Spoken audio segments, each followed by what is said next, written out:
I tried to tell you. I tried to tell everyone. It's not over yet. It's not over. What were we saying yesterday? People in the chat were saying funeral today? No, not a funeral today. A celebration of life. Actually, that also means that something has died. Not a celebration of life. Not a celebration of any sort. Actually, the Vancouver Canucks won is what I'm trying to get at. Jonathan Lekkerim&auml scores a goal. He's going to be a big topic of today's show. He adds the shootout winner, and there's a lot to get to today. This is Canucks Conversation. This is the House of Positivity. My name is Dave Guidrelli. Harmon Dial is my co-host, and this show is brought to you by Bet365. It's not over, Harm. It's not over. What were you saying yesterday? You were basically saying no, it's over. What kind of gaslighting is this? I feel bad for your fiance. I mean, you are grade A manipulator. You were running the lottery odds draft simulator, talking about the draft. That was Jacob. Tank. That was Jacob. That was Jacob running that, not me. On your direction. Whatever. I was the one saying that it's not over yet. Long odds, but I was telling you, I gave my cursed franchise theory. That when you think they're dead in the water, they come back, right? Look at for example, perfect Winnipeg game, right? We thought lifeless offensive performance against Utah. You got Connor Hellebuck in net, the stingy Jets team. This is going to be such a tough game, and then they end up winning. And now, like, when all the odds are stacked against them and you think, oh, they're losing for sure, they win. And then obviously when you think, oh, they're definitely going to go on a roll here, this is when they get back into the swing of things. That's when things sort of go against them, and they fortunately don't get the results. Okay, you've jogged my memory a bit. Maybe it was me that was a little too pessimistic yesterday, which is so unlike me, and I apologize, folks. Don't go back and listen to yesterday's show. But I was going to say our defense. In my defense, we found out about Pettersson and Höglander being out. 2/3 of the Canucks top line being out and heading back to Vancouver during the show. So it threw me off a bit. But the Canucks come back. They keep fighting against the New Jersey Devils. Harmon, there's so much to get to with this game. Dave Hall's going to join us, not just to talk about the draft as well. We're going to talk about Jonathan Lekkerim&auml with Dave Hall. Dave Hall's going to join us in about 15 minutes time, but there's so many things to talk about with this game last night. And the thing I want to start with is Jonathan Lekkerim&auml. He scores the second goal, a goal where he makes a really sharp play on the half wall to advance the puck down low. And then he kind of takes Jesper Bratt with him. And then he makes a really calculated decision to cut into the middle at the perfect time, really. And for those watching the show, you can see what I'm talking about. He loses Bratt at the perfect time. And again, when you skate into coverage like that, when a team's trying to play man on man, when you skate in like that, the way that Lekkerim&auml does here, that's just hockey IQ, kind of reading the defense and taking advantage of it. That's what he does. He finds himself in the slot. Doesn't get a perfect shot off by any means, but he snaps the puck past Jacob Markstrom and ties that game up. I thought it was a really good game for him, even if you're still seeing those signs where you're like, okay, he's getting pushed off the puck earlier. Okay, he's not super strong on the boards. You're seeing the signs of what's going to make him a great and elite player in this game. Maybe not elite, but a great player in this game. He just needs to add some muscle. That much is clear, but a really, really strong game for him last night. Leads them in expected goals for percentage as well. Got that from the statsies over at Canucks Army. Yeah, I like that you highlighted the intelligence and the work that he put in to make the cut into the slot, get open, because that's a key for a player with a skill set. Is we know that he has the high-end shot to just beat goaltenders from distance, but in the NHL, teams are so good at taking away time and space, and especially when you're a smaller guy who is quick but not exactly a burner in a straight line. How do you ensure that you're not just stuck on the perimeter? How do you ensure that there isn't just a stick or a body in the shooting lane when you have possession of the puck every time? And that's where I think early on in Lekkerim&auml's NHL career, it's a part of his game that I've been waiting to really start to emerge and develop, because overall I believe his IQ is pretty high, but during earlier points, it almost felt like when the Canucks would have possession of the puck in the offensive end, they were cycling it around. Even going back to training camp when we saw him, he'd be a lot more dangerous off the rush than he was during in-zone attack, because it felt like he struggled to find those open pockets of space, to find the right timing of when to drive the slot, of how to get open. And I loved the way he did it on that goal, especially in that spot where Forbert had it on the left side, below the hash marks, below the goal line, which you rarely ever see. For Lekkerim&auml in that spot too, to cut and give himself a shooting opportunity as a right shot, like that would have been a much easier lane if he was left-handed. It was especially difficult because he was a righty from that spot in that angle. So to still find a way to time it perfectly, take the right angle, that's huge. And you saw that skill set as well during the chance he had super late in overtime. And when you watch that chance back, he had the puck around the offensive blue line. He gave it to Quinn and immediately cut behind the defender, which then Quinn fed the puck to him. He ended up in all alone nearly into the game in overtime there. It's those quick instincts, those quick reads of how to attack off the puck that will make all the difference in how effective he is at generating shots and chances at bulk. And I want to see him on PP1. That's the other big takeaway is this Canucks power play still looks like it is struggling. I mean, on one of their opportunities, they at least won the draw right away, and they controlled possession for the full 2 minutes, but two defensemen on the set. I didn't like the look of it, felt they were stuck on the perimeter, and Lekkerim&auml having that shooting threat from that left half wall and how comfortable and poised he looks with the puck. He deserves an extended look there, in my opinion. Absolutely agree with you. And here's the other thing, Harm. They're still in this, obviously, but what he's able to do down the stretch, what Aatu Ratu is able to do down the stretch, Tom Lander to a far lesser extent, way more Ratu and Lekkerim&auml, that's going to impact what the Canucks do this offseason, right? It should. It absolutely should. Like, if you know Aatu Ratu can be a third-line center, and I'm not saying you do, nor, you might not even figure that out, right? Like, that changes how you approach things with Pius Suter. It could if he plays super well. I don't think it does. Stretch. I'll be honest. I don't think. Yes, watching the progress of Lekkerim&auml and Ratu down the stretch is important, but I don't think it impacts your offseason plans by any means necessary, because even if Lekkerim&auml hits as a top 6 player next season, this team is so short on top 6 forward help that doesn't change anything. That just means it doesn't change anything. You're still shopping for top 6 help. You're still shopping for especially help down the middle. Yes. And in Ratu's case, I'll be honest, I just don't think he's going to be a third line center next year. But if there's no world in which he could step into Suter's shoes next year. You're absolutely correct. You're absolutely correct. But in terms of your overall depth, like if Lekkerim&auml is actually going to be a top 6 option, if you're actually going to figure that out, then you're able to figure out, okay, we're more comfortable walking away from Brock Besser because we have Jonathan Lekkerim&auml. And maybe the guy we go get isn't a top line winger because we think we're going to have that in Jonathan Lekkerim&auml. Again, a long shot, but important to note down the stretch here. We've still got 12 games to go here, 11 games to go. You watch this, and that's what you're trying to get conclusions of, is what is our team going to look like next year? And if you're confident that Lekkerim&auml is going to be that top line winger as soon as next year, right? You're going to approach the offseason and say, okay, maybe we don't need Brock Besser, but what's in the tier below where we can find a scoring winger? And I'm not saying that's right or wrong, but that's the reality of it. That's the reality of the situation. Is teams are always looking at their depth that way when they have these young players. I don't think it's necessarily expecting Lekkerim&auml to replace Besser's production, be a 30-goal guy next year. I think that's overly optimistic. I think already, if you're the Canucks, you kind of have to pencil Lekkerim&auml into some type of top 9 role. And more middle 6 capacity, but to me, like whether he's super productive down the stretch or not, he's still penciled into your top 9 because you need the ELC help, and he's shown enough that he's going to hang at the NHL level. Okay, that's interesting. Because I think prior to tonight he hadn't shown enough. Like, were you really thinking it's a slam dunk that he's in the top 9 prior to last night? Okay. Yeah, 100%. Because when you look at how productive he's been in the AHL, scoring at an elite level, like players with that type of profile, they usually pop and develop into top 6 forwards. Now, they don't turn into top 6 forwards maybe right away necessarily, but that's why I said top 9. Right? Is he could be somewhere in your middle 6, and 100%.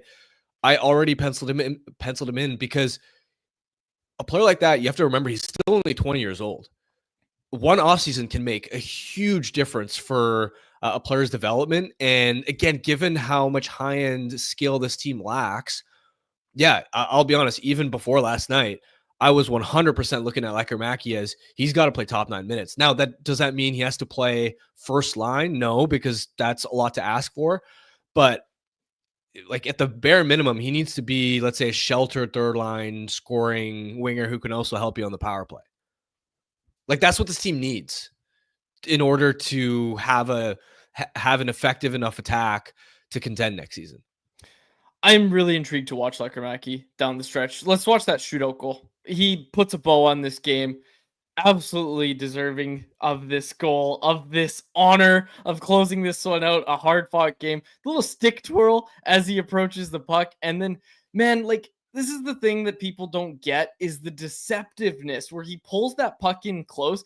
That's Jacob Markstrom. Jacob Markstrom has played so many games in the NHL. He has seen countless shootout attempts. He has seen countless shots at the NHL level. He was totally biting glove. Like, so much so that Markstrom literally lowers the blocker because he doesn't think it's coming blocker side. Obviously, he's very frustrated in the end there, but Jacob Markstrom completely fooled by Jonathan Lekkerim&auml's release. And that's the thing, pulling the puck in close. We see guys like Austin Matthews, Connor Bedard doing that. We see that all the time. Pulling the puck in close like that, he totally sold Jacob Markstrom on glove side, and then he just snipes it home blocker side. That's a confident kid, and man, that is a confident shot. And as Jeff Patterson said on Rink Wide Vancouver last night, the city could get drunk on that shot. Aura points are off the charts with the double stick twirl too. I mean, that's just badass stuff to do the double stick twirl and the game like that, especially in a contest where he scored in the third period as well. That's just badass stuff. It is. It absolutely is. The rest of that game also had some badass stuff, including Quinn Hughes with more end-to-end magic, end-to-end rushes. I want to talk about Hughes, but before that, the guy I really want to talk about is Thatcher Demko. Okay? Thatcher Demko comes back last night, not 100% as Quinn Hughes said post-game. And I think this needs some clarification because there's a difference between like his groin is healed, right? That's not what we're talking about. The injury is healed. It's not, he's not quite ready to go. It's just you want that practice time. You want to get the feel for pucks, and you're not, when you're at that 100% level, it means you're ready for game action because you feel comfortable. Demko wasn't at that point before that game, but it's not like I saw people be like, why are they letting him play when he's not 100%? It's like, I'm not talking about injury per se. And now being prepared absolutely matters for injuries. So we might just drop this topic, but I did want to at least mention that what Hughes is saying when he says, yeah, he's not at 100% yet, isn't talking just about health, if that makes sense. Do you understand what I'm trying to say? Yeah, like okay. The point you're trying to make is maybe under different circumstances, you'd give him more practice time to ramp back up. Yeah, exactly. Yeah, I get what you mean. But he was phenomenal last night. He didn't miss a beat, and that was the big question, Harm, when you and I were talking about it, was down the stretch here, it took Demko some time to ramp back up and to get back to that Vezina caliber level, but he was there when he exited with this latest injury. So now, over a month off, you wondered again, is it going to be more time? Like, is it going to be more time for him to ramp up? Is it going to be, what was it last time? Like 3 or 4 weeks that it took him to ramp up and get back to that level? Hell, I think it was more than that, to be honest with you. The whole season's a blur at this point, but it took a while to shake off the rust. And last night it looked like there was no rust to shake off. If he can continue that and stay healthy, like that is a total X factor for this team. Absolutely. I wouldn't say he was phenomenal, but he was really solid. And considering the circumstances coming back from injury like that, he exceeded my expectations. There is definitely another level of dominance for him to reach, but the key part is he looked confident and comfortable. I mean, both of Timo Meier's goals were off broken plays. The first one on the power play, his initial shot attempt deflected off Drew O'Connor and landed right back into Meier's wheelhouse. That's a tough bang play to try and react to when you haven't seen game action in a while. And then in the third period, when Meier scored, the weird deflection off the end boards, that's a tough break there. But overall, I thought he was sharp. Thought he looked poised. He wasn't swimming around in his net. And his OT save, I mean, was ridiculous. Going post to post like that. That was a game-saving stop. I get what you're saying when you say there's another level for him, but like they don't win that game without Thatcher Demko in net. Like they lose that game with Kevin Lankin in net.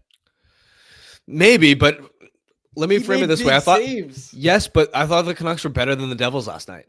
I thought they generated more shots. I thought they generated more chances. I thought both goaltenders were sharp. I don't view this.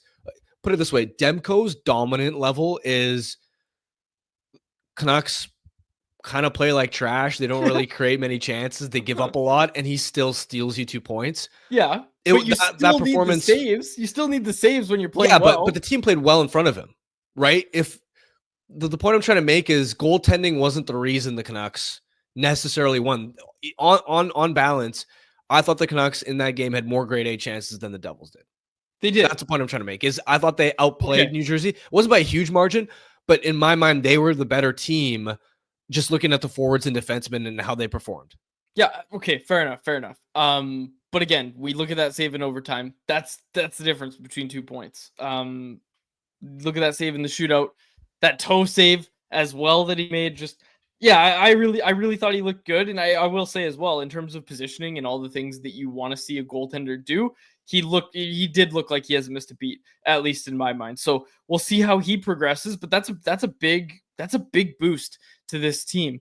I wanted to get to Quinn Hughes and his post-game comments, but I promised Dave that we'd bring him on. So let's get to Dave, because we're going to talk to Dave about Lekkerim&auml as well, and we're going to talk a little bit about last night's game. And then before anyone else on the other side of Dave, I want to get to this clip of Quinn Hughes talking, but let's not make Dave wait any longer. Let's get to Dave Hall, who's brought to you by our friends over at Pacific Toyota Dealers, who want to tell you about the 100% electric Toyota BZ4X, an SUV packed with plenty of space. The BZ4X can handle any terrain and can take you from the city to the slopes. Plus, if you're driving a BZ4X, you get access to HOV lanes, even if you're driving alone. When you choose the BZ4X, you can get up to $6,500 in rebates and incentives, and now you can finance a 2025 BZ4X from 3.29% APR for 36 months. Visit shoptoyota.ca or your local Pacific Toyota dealer today. Let's bring him in. Dave Hall, the author of Blackfish every week over at Canucks Army, our prospect guy over at CA. Dave, how's it going? I'm doing great, guys. Thanks for having me. And hey, before we get going, I just want to shout out David Quadrelli for naming me the one guy that would score on an NHL goaltender. Don't act like I didn't see that episode of Family Feud. No, I appreciate it. Okay, good reminder for everybody to go fill out the survey, because we don't have enough responses for this week. So fill out the Family Feud survey. But Dave, was I right about that? I've never seen you skate, but you seem like you'd be able to play pretty well. Well, I mean, I've played most of my life. I've seen you on the ice. I think I'd have a better shot than you. I don't know about Harmon or JPAT. I haven't seen the clips of them. I know Jacob was voted number 1. He's a goalie, so I like to think, hey, maybe we got some content ideas. Maybe this summer we all have to hit the ice. But yeah, I've played hockey most of my life, so I'd like to think that I'd have at least a shot. Can you stop? Yes. Okay, so you're already a better skater than me. Did you just ask a guy who's played hockey most of his life if he could stop? Hey, you never know. Hey, you don't know what level. Yeah, I've played hockey most of my life. I can't stop. There you go. Not properly. I can stop. Just if I'm going too fast, there's no stopping. Anyways, let's get going here. Dave, Jonathan Lekkerim&auml last night, someone in our chat was saying that you pointed out the stick twirl is a big part of his game. Thatcher Demko didn't love that post game. No. Oh, did he stick twirl on that? He did stick twirl. What do you think of his game last night? And the stick twirl, it is a regular thing in his game? Yeah, it's I could go back basically all my clips of his shootouts, and I'd say 8 times out of 10 he does that little pre-twirl. I just want to shout out someone on my Twitter, Intergalactic Potato. He says it's like him clicking the barbecue tongs before they fire at the barbecue. And I love that. So shout out to Potato. That's exactly what it is. It's like it's just a twitch, like he clicks the barbecue tongs before he does a shootout. So yeah, no, his game was unreal. It's so funny because he still plays sub 10 minutes, and look at what he does when he's given the opportunity, right? Like he's just I think Wyatt Art had it perfectly. He's ice cold. That's just what he does. He's an offensive contributor, and that's why I've been harping that he needs to get minutes. when I talk about him wanting to play, like I want him to be in Vancouver. Like that's obviously the game plan here. But for me, if you're not going to use him in a spot where he's going to do stuff like that, what's the point of having him? But I think he's just shown that, and I believe Tocchet even said in his post game that he's got to find more minutes for him, and he's completely right, because that's what we get to him. Even in his one goal, the one thing you love about Lekkerim&auml is even when he's not scoring goals, he's always trying to find that open spot to get into position to score that goal. Like on his goal last night, you see he cuts through, he finds that he just lurks in the darkness, comes out of nowhere and finds that one open pocket for that split second. And then I believe Harmon even mentioned it already before I came on, but his ability to shoot that off angle as a right-handed shot coming in that angle is just so impressive. So I loved his game. I thought, he's just come as advertised, and he's just got to get more minutes, especially with some injuries happening right now. Even on the power play, I agree he needs to be on that PP1, because even if he's not the one scoring goals, he's constantly moving. He's constantly, making things happen, or at least doing what he can to get in those positions to make things happen. And he moves the puck quick. And I just think at this point, what are we doing not having him up there? They need goals. They need goal scoring, and he's the guy to do that. So, what are reasonable expectations for him next season in your mind? Yeah, he's 20. I think it is important to, last night was exciting. We all saw what he can do. It's exciting. I think, there is an expectation that we have to kind of lower the bar a little bit. Like I envision him somewhere in the middle six. I think he has to be in Vancouver now. I think he has to be put in positions to succeed.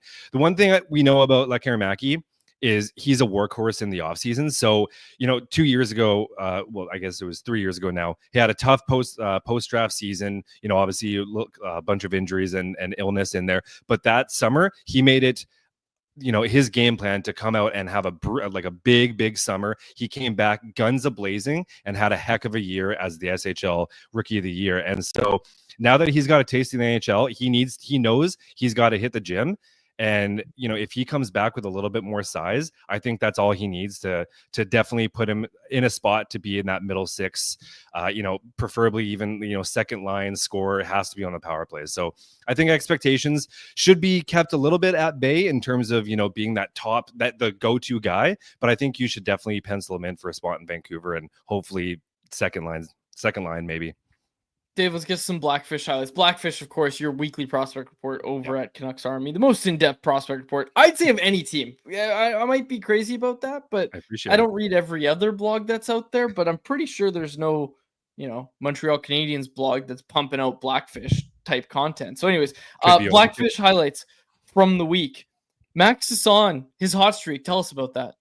Yeah, man, I've always been Cissan stan. If you follow me, you know that I love his game just as an overall complete game. He's always trying. He has a motor that doesn't quit, and he showed off his legs. I don't know if you saw his overtime win the other night, but that's just incredible. He circles inside below his own goal line until he finds the right moment, and he just goes down, beats everyone flat-footed, and goes on a breakaway coast to coast. So I believe as of yesterday, I don't think anyone has played. So they're on a 7-game winning streak. During that 7 games, he has 10 points, which leads all the American League. So he's not only contributing everything that you want to see off the puck, but he's now contributing on the score sheet, which you just love to see. And he's even added penalty kill to his repertoire lately, which is something that he hasn't always done in the past. So now he's doing everything for the team. Him and Archie Baines, they've got this magical duo combination going on right now, and just both of them, there's not single-handedly, because quite a few of them are contributing, but those two are just on another level right now. So I'm not shocked that they picked Aatu Ratu for various reasons. One being that he's the upside guy. He's the kid that they're probably penciling in to maybe make the team. But I thought Max Cissan definitely put up a pretty good argument to be the guy to come up over Ratu in terms of the center call up. Anything else from Blackfish that you wanted to highlight? Not really. Other than so obviously WHL, CHL playoffs start this week. So if you go to Blackfish, I let you know when all those start dates are. But the WHL did just sign a thing with Victory, and so all their games are streamed for free right now. So just if you want to catch any Sorry Minio, Parker Alcos games, they're all for free right now. So go on my Twitter, you can find all that, and yeah. Aatu Ratu has shown that he can hang at the NHL level in the sense that he's not a liability. He can take a regular shift. We know he's lead on faceoffs.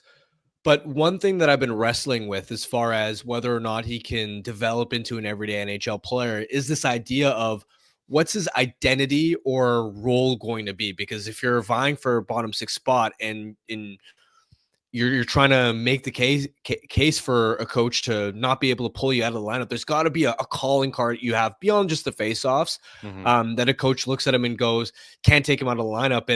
And whether it's, as a defensive specialist, whether it's, with the size maybe being harder to play against, providing some energy and physicality, or his offense maybe even taking the next level and being a bit more consistent there at the NHL level. That's kind of what I'm waiting for with Ratu to really establish himself as a full-time NHL player. Do you think he can take that step? And what type of role or identity do you think suits him best if he is to become an everyday NHL player next season? Yeah, it's a great question. And to be what you just asked is exactly what I've been asking for the past year as well. It's no secret that I've been wondering basically where Aatu Ratu fits. I know for a while there, everyone had him as this huge upside center, and everyone thought he was, the answer. And I've had my questions for over a year now, and it's not because I don't think he's a good player. I think he's a fantastic player, but I just don't know. Just like you mentioned, I don't know what he brings to the table that someone like Max Cissan cannot thrive. Max Cissan is a better skater, and Aatu Ratu works hard. That's one thing he's got going for him. He's always grinding, even though he's not the biggest guy out there. He's grinding. He's not shy away to be feisty, but so does Max Cissan. Neither of them are throwing big hits, but they're always on basically. So I think for Aatu Ratu, it's just a game of, he's a solid two-way guy. He doesn't stinge away from his defensive role, and he can kill penalties at times. And so I think really the big thing that he brings is that ability to win faceoffs. I mean, we saw it last night. What was he, 8 for 9 on the faceoff dot? He's firing around a 55% clip at the AHL. So I think faceoffs, as much as I hate to say that's the one thing that sets him apart, I think that is something that sets him apart. And it's not a small thing either.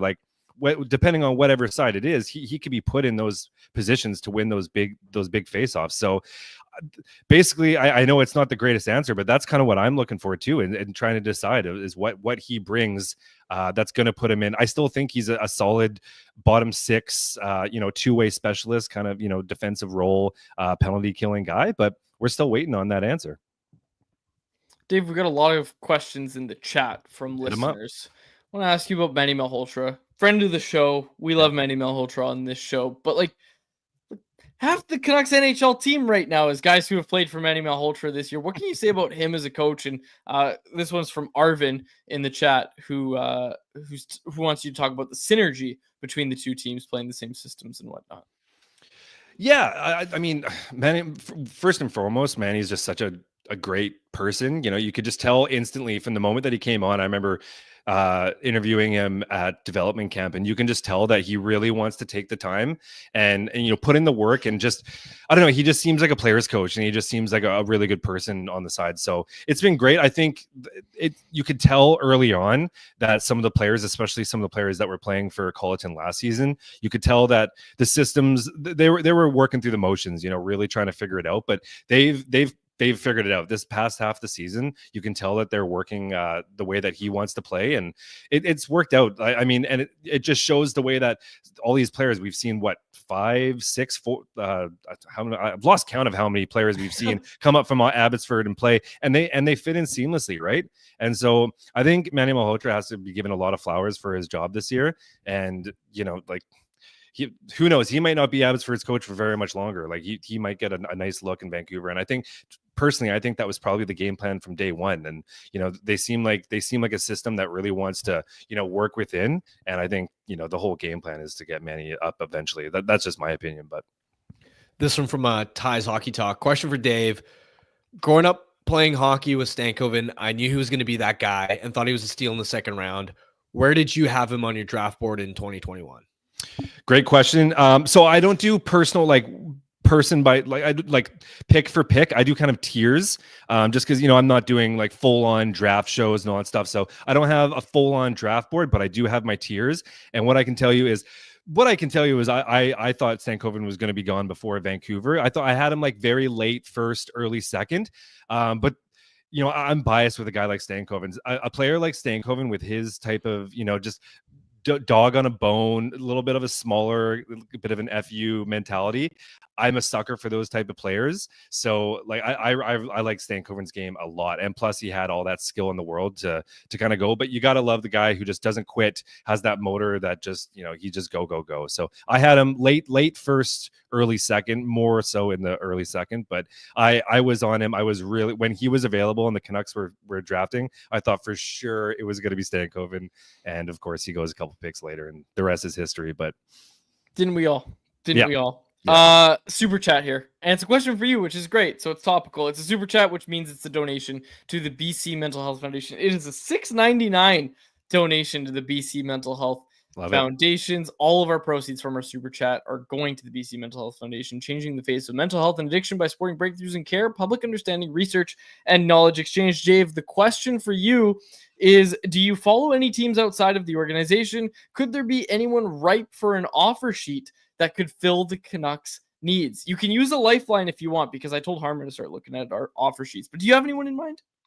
I would love to use a lifeline on this, just because I would like to spark up a conversation. It's a good question. I haven't really there's so much going on. Like I've got the NCAA prospects now. I got draft coming up. I haven't really thought too much about the offer sheet. So I'd love to get in on the conversation and kind of use a lifeline on this one. Mason McTavish. Oh, yes. That's the name to beat, because he's obviously going to get matched. But Harmon, who do you have in mind? We went through this like a week and a half ago. Oh yeah, that's right. Yeah. Give me a name. Yeah, what did we say? I didn't have a. You were trying to convince me on like Gabe Velarde, and I was like, no, please. No, yeah. it's just Mason McTavish. It'll never happen, which is why it sucks. But like, don't tease me with that one, because Mason McTavish would be a phenomenal fit. Like, there's nothing to not like about Mason McTavish's game. Who else is available? I don't want to do this with Dave on here, but look, man, like I really do think offer sheets are going to be such a big part of this offseason. And ultimately, the thing is, Anaheim's a bad example with Mason McTavish, because I think they would match anything. They'll just match anything. But the idea that any team with cap space is just going to match, it's like, I don't think that's accurate, because like the Edmonton Oilers had cap space to match Holloway last year, but they were like, no, that's higher than we want to pay. So they let him walk. So this idea that, if they have any cap space, they'll match it. I don't like that as an argument, but with McTavish, it goes beyond just the Ducks have cap space.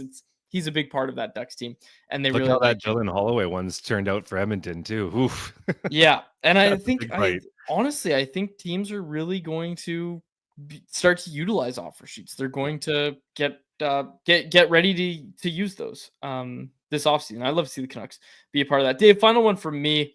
Wait, what was it that I was going to ask you? Oh yeah, I have to admit, unfortunately, the reason you're on today is because I thought the Canucks were going to lose last night, and I was getting ready to do our eulogy episode where we start to look ahead to the draft. That's on hold.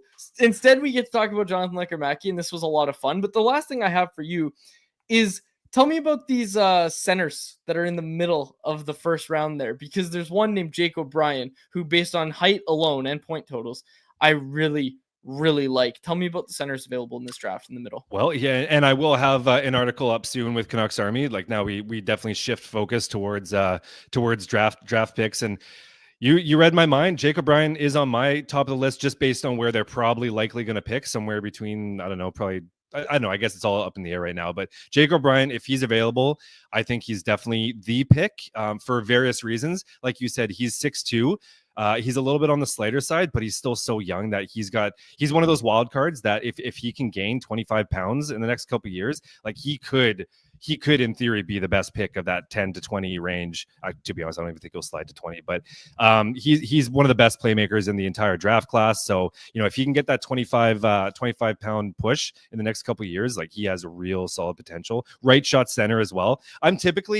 In drafts, I'm typically always best player available. That's typically my motto. You figure it out later. But in this year's case, I think the Canucks have to push for a forward, and preferably a right shot center. Like the cupboards are barren, so that's one of my guys. If not him, Caleb Deone. Oof, my Montreal family is going to grill me on that one.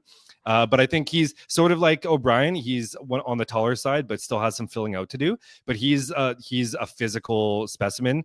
He's just a competitive guy that's just all over the ice. So I think Deone is definitely a name. And then honestly, Braden Coots out of Seattle Thunderbirds. I also think he's just a real fun guy that I think fans would have a real nice time with. Also a right shot center. So I think those are the three that I'd probably be targeting first and foremost for the Canucks. Of course, if you have to go defense, Kayshawn Aitchison is also a player out of the Barrie Colts, who obviously play with Riley Patterson and Anthony Romani. He's just a nasty defenseman who has been putting up points. So those are the kind of the four names that I'd be targeting for the Canucks. Definitely the center, the right shot center is the go-to though. Jake O'Brien, he's the number one for sure. Love it. Jake O'Brien. My guy, officially. He's tall. My guy. He's tall. He is tall. I bet he can stop. Dave, thanks so much for doing this, man. We appreciate it, and we will chat with you soon. Yeah, appreciate it, guys. Have a good day. Love it. There he is, Dave Hall. You can read his work over at CanucksArmy.com. Okay, we were talking about offer sheets, and Jacob sent something very interesting. You need specific picks to make stuff work, and Puckpedia has a really good tracker of this, of what teams are eligible for which ranges. And all I've learned here is that the Canucks are eligible in the $2.29 to $4.5 million range. And that's about it, because that's all they have in terms of the eligible draft pick compensation, or 4 first-round picks. Anything above $11.452 million. There you go. Those are your two ranges that the Canucks can do. And, of course, anything below $1.5 million as well. But that's your range to work with, really. If we're talking about this, is $2.29 million to $4.58 million. Unless they trade for the pick back. Now we're getting real Yeah, that's creative. what the Blues did. That's right. Now we're getting real creative. Anything's possible. Anything can happen. Harm, any takeaways that you wanted to dive into about offer sheets or our conversation with Dave? Not about offer sheets. I am interested. Well, not on the Canucks specifically, but generally league-wide, I am interested to see how aggressive teams are, because the UFA pool isn't fantastic. Rantanen's already off the board. And after Marner, the Marner, Ehlers, Bennett tier, it's not an enticing crop of free agents. And yet you have a lot of teams with cap space that are going to be chomping at the bit to spend. And it's not just the contending teams that are going to want to add. You have teams that have been stuck in rebuild mode for a while that want to take the next step and are going to be chasing veterans as well. The Blackhawks, for example, are going to be desperate to try and spend money to give Connor Bedard some help. So given the resources that teams have and yet the limited pool of UFAs, I am really curious to see how aggressive teams will be on the offer sheet front. It's going to be an interesting offseason. Absolutely it is. Okay, I wanted to get to this one from last night's game. Quinn Hughes was excellent. Again, no real surprise there. He puts up a ton of shots. He's doing things individually. He's great. We all know it. He's great. And I didn't even think last night was his greatest game, but they get the win, and he was a big part of it, as he always is. Post game, he had some really interesting comments. I wanted to get to this. This is from the ESPN broadcast as he's being interviewed by PK Subban. Let's pull this up, Jacob. Let's just listen to it and then react to it after. Star of the game for the Vancouver Canucks. Here's the captain, Quinn Hughes. I guess the first question is, under the 32-plus minutes, how you feeling right now? I feel good. I mean, I know PK was in the building, so I got to show out. Are you tired at all, or the 2 points take away from being tired? I mean, I think it was a good group effort, and I mean, we got 3.5 weeks left to save our season, so at this point, it just put your foot down, and wherever that leads us, that takes us. Yeah, and Q, having Thatcher back, obviously tonight we watched the performance he put on. If he's not in net, maybe you guys don't get the 2 points tonight.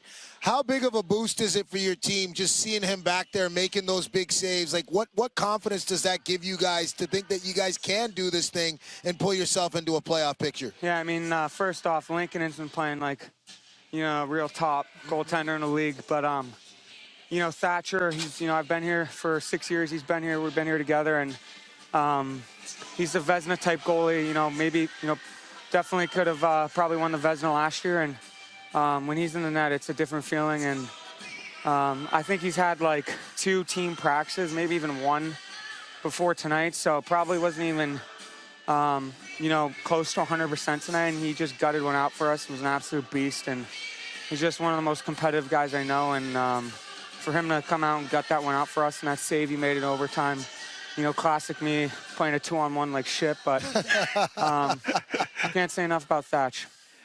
Pedersen, Hoglander, they got to fly back to Vancouver. They're banged up. You guys are down 2-1. You're down 3-2 in the game. What's it say about your club and you win? Yeah, I mean, honestly, this has been the longest year ever. It's been a year of adversity, and guys in and out. I think we've had, pretty much everyone on the team. No one's played a full season, so I know a lot of teams go through that, but definitely a lot of adversity. Really proud of our group. We got a lot of care, and we're going to try to do everything we can to make the playoffs here, and I believe we can. But if that doesn't happen, what we're building here for the next couple of years, just the care factor, liking what I'm seeing. Lots to dive into there. The first thing I want to talk about is him saying the 2-on-1 thing really cracked me up because we so rarely criticize Quinn Hughes. But I think even a couple shows ago, I was like, would have liked to see him play that 2-on-1 a little differently and go take the pass rather than kind of diving out to the shooter, which apparently he's aware of, that's kind of a habit in his game of not playing the 2-on-1s.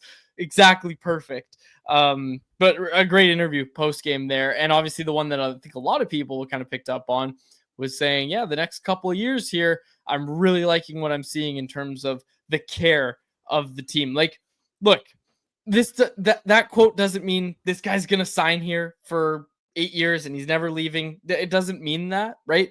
The president of Hockey Ops came out and said their goal is to make it so that he's here forever for a reason. And that reason is that there is a chance Quinn Hughes leaves in a few years, obviously. But to hear him say that even if we don't make it, I'm really liking what I'm seeing in terms of the care. It's certainly a positive, I think.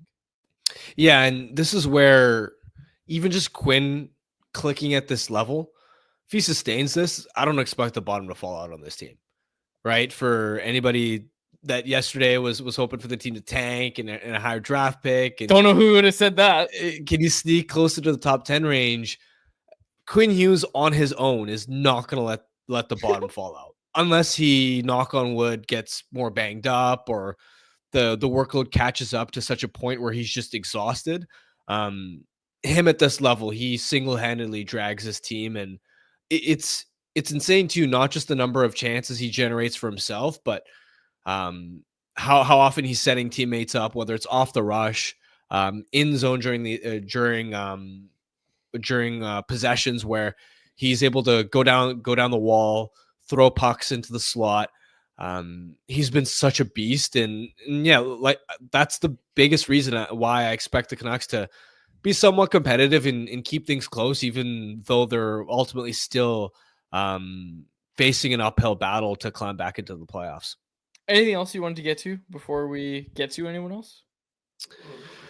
No, let's just get to anyone else. All right, let's do it. Let's get to anyone else, which is brought to you by Greta. Greta Bar YVR, the home of our electric watch parties. It's a great spot for all games, home and away. Conveniently located just minutes from the arena.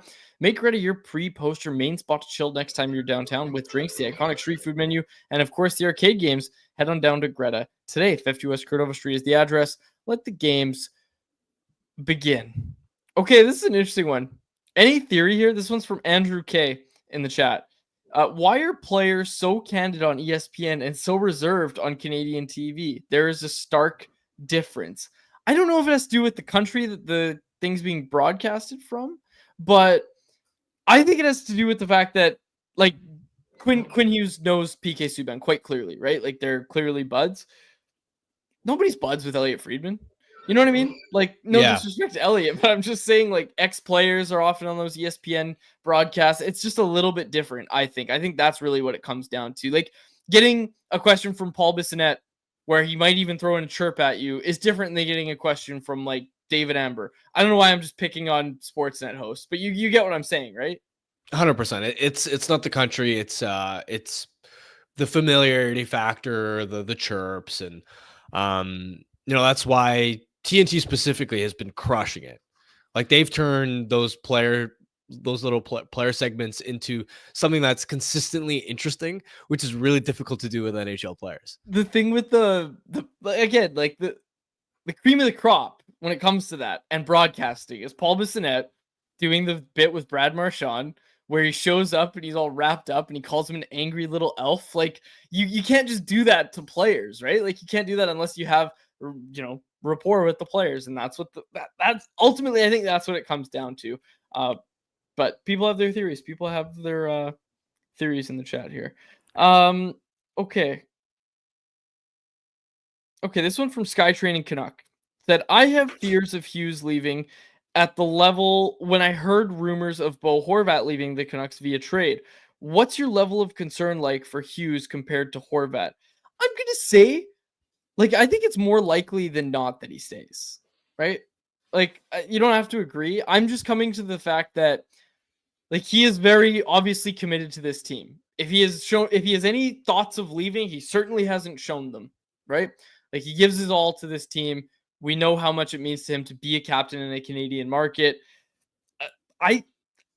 Look, if the Canucks go to Quinn Hughes, and this is the other thing for people to think about too, is like, of course, everybody would like to have Quinn Hughes on their team, but like the Canucks are realistically the only team that is going to be actively planning their salary cap picture over the next 2-3 years to give Quinn Hughes a blank check, right? Like, do you get what I'm saying?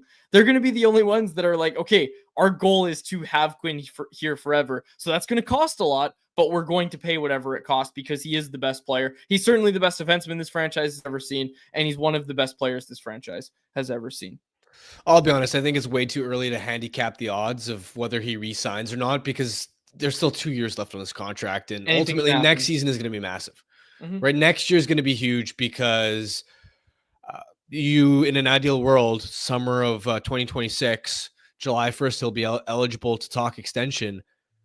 That's when the Canucks will be trying to put the full court press on to come to terms on an extension the same way, let's say, the Oilers did, grinding through that with Draisaitl last summer, coming to terms closer to the fall, I believe it was. And so next season is massive. It cannot be stressed enough because it's a totally different environment. If the team bounces back next year, they're competitive, they make the playoffs, it looks like there are brighter days ahead, as opposed to if it's another year like this where they're scuffling, a lot of things go against them, then as a franchise player, any star is going to want to be in a position where in the prime of their career they can contend for a Stanley Cup. So I think it's way too early to handicap those odds, and honestly, so much will change depending on next season, in my opinion. Okay. Yeah, that's fair. That's fair. Maybe too early to handicap the process. Okay. The Columbus Blue Jackets won yesterday as we kind of transition to the Bet365 bet of the day. Actually, was there anything else in the chat, Jacob, that I'm missing maybe? There's been quite a bit in the chat. If you scroll up, we put some stuff up even before Dave came on. Okay. But yeah, anyone who's listening, drop something in the chat. We'll try and get to one or two more from the listeners. Someone said I look like Jonathan Lekkerim&auml. I don't see that. Jacob had that ready. I don't see that at all. Yeah, I don't really see it. You got to make the same face though, Quads. You can't smile. That made it a little closer. Okay. This one from Trip. Was anyone else very impressed with Victor Mancini's performance? I thought he was super noticeable and made some fantastic long passes. He was noticeable offensively, but that pair did get hemmed in more than the Hughes or Marcus Pettersson pairs. They were, they gave up a fair number of shots, a couple of chances against. Now, I don't think all of that is on Mancini, because I remember one shift where I believe it was maybe a Besser turnover that led to that D pair getting hemmed. So it wasn't Mancini's fault. But just something to keep in mind is, yeah, he was noticeable when he was like cutting through the slot. At one point, he's shown more offensively, just overall during his time with the Canucks so far, than I anticipated him having, as far as the puck skills and how confident he is as a skater and carrying it. And overall, he's been a positive story. But overall, for that pair, they were okay last night. This one from Ty's Hockey Talk. With Chychrun signing a monster extension, how good does it make you feel about the Hronek and Marcus Pettersson extensions? We said this when Hronek was signed and when Pettersson signed that, and it's just really any of these contracts that are getting signed, we're like saying, when you see what guys are going to get in free agency, it is going to kind of shock you what the Canucks were able to sign some of these guys for. Yeah, I mean, Chychrun, $9 million is That's an steep. overpayment. Yeah, that's steep in my mind. Even with the cap going up, he chose the perfect time to have a career year, and I know he's been really successful in Washington. He's probably going to hit 20 goals this year from the back end. He's been quarterbacking the power play and everything. But even with the knowledge that top guys are going to get paid significantly more, that contract gave me a sticker shock. To me, he is closer to that Hronek tier of defenseman, where I just don't think he's a $9 million player. And yeah, it helps to have that cost certainty with Hronek, with Pettersson, and even with a couple of your younger guys in Willander and in DPD that aren't going to cost a lot moving forward. Okay, last thing for me. I wrote about this over at Canucks Army. I wrote about 4 things that need to happen for the Canucks to make the playoffs. I'll rattle them off. Thatcher Demko needs to stay healthy. Nothing but good news on the injury front. Obviously, that includes Pettersson and Höglander, but it also means no more injuries to key guys. Like, let's not see anyone else leave games and not be able to play down the stretch of this season. Pettersson returning and not missing a beat, picking up where he left off. And then the St. Louis Blues, maybe the Minnesota Wild to lose some games. I want to dive in on this final point.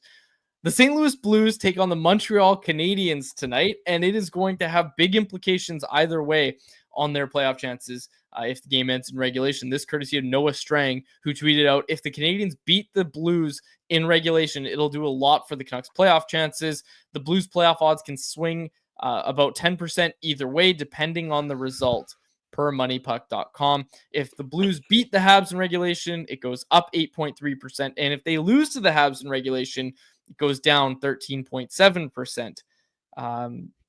Obviously, Canucks fans are rooting for those Montreal Canadiens tonight.